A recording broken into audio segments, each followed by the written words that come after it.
Now we're getting into factoring, and in this video we'll take a look at factoring out the greatest common factor. So when we're going to factor out the greatest common factor, it's definitely helpful to know your multiplication facts. The better you are with your multiplication facts, the easier factoring out the greatest common factor is going to be. So let's take a look at problem number 1. We're asked to factor out the greatest common factor. When you're looking to factor out a GCF from a problem, you want to look at all the terms. And you want to start with the coefficients or the numbers first. So I'm going to start here. I'm going to look at 7 and 42. What do 7 and 42 have in common? Well, I know my multiplication facts fairly well, so I know that 7 goes into both 7, and 7 also goes into 42.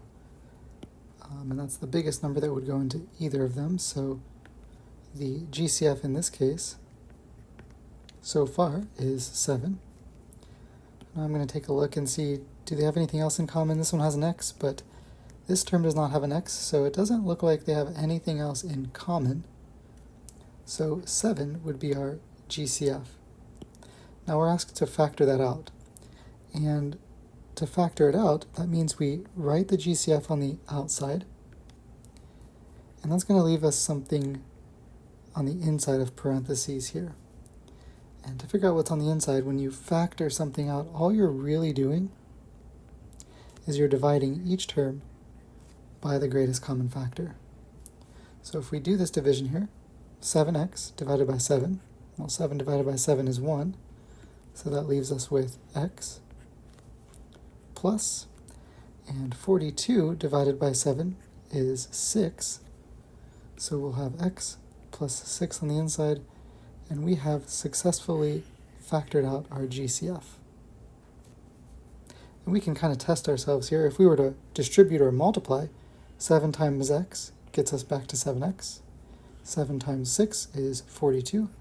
So we can be pretty certain that we did this problem correctly. Let's look at a more complicated looking problem in problem number 2. We're going to start the same way. We start with the numbers or the coefficients, which in this case are 3, 9, and 12, negative 12 here.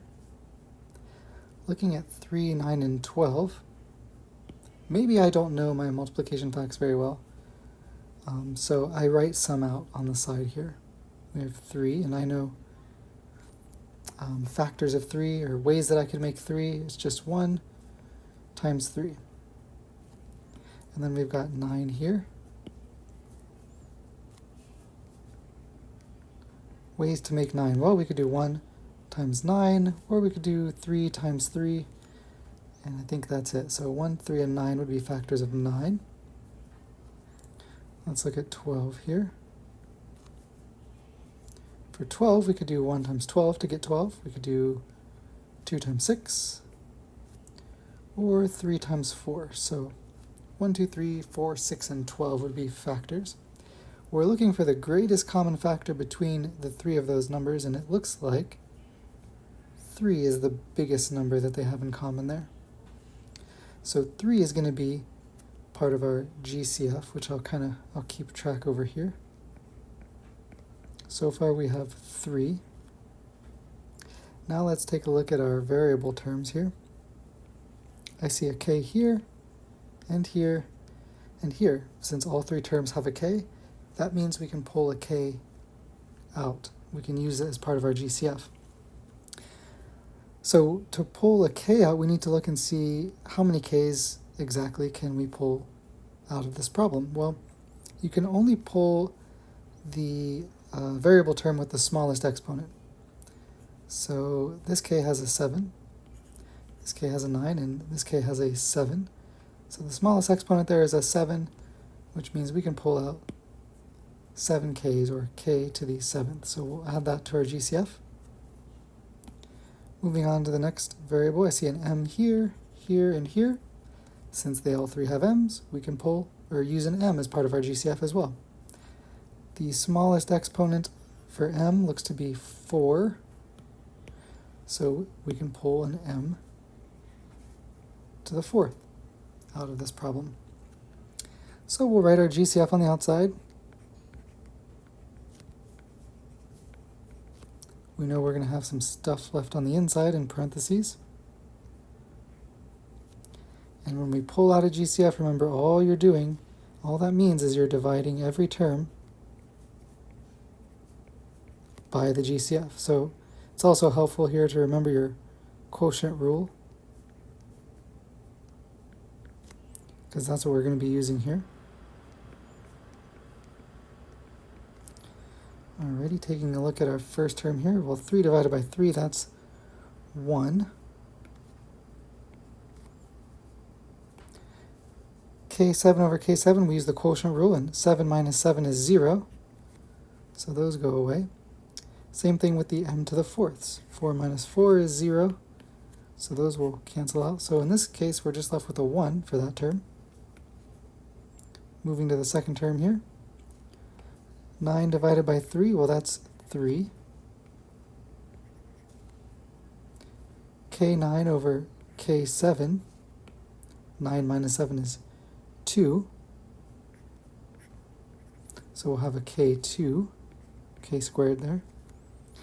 And M4 over M4, those cancel out. Looking at our last term here, I see 12 divided by 3, that's 4. K7 over K7, those cancel out. And M5 over M4, well, 5 minus 4 is 1. So we'll have an M to the first power, or just an M there.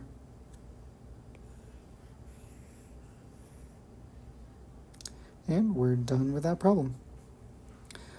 One last one here. We start with our leading coefficients, or our numbers, but I don't see anything that 2 and 7 have in common, so it looks like we can't add any numbers or coefficients to our greatest common factor. Here's a b, but I don't see a b over here, so we can't add a b. What do these two terms have in common? The only thing I see is that they both have this a minus 8 expression, and expressions can definitely be a part of your GCF, so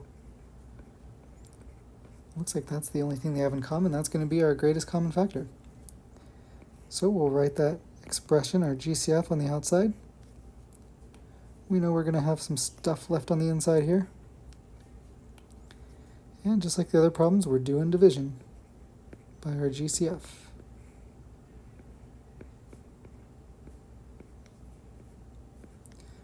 Okay, in this first term, well, the a minus 8s, they cancel out,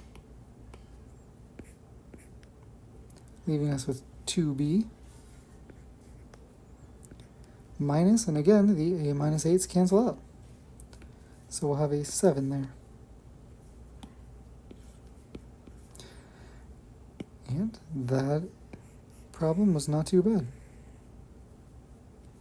All right, so a quick look at how to factor out the greatest common factor given a polynomial.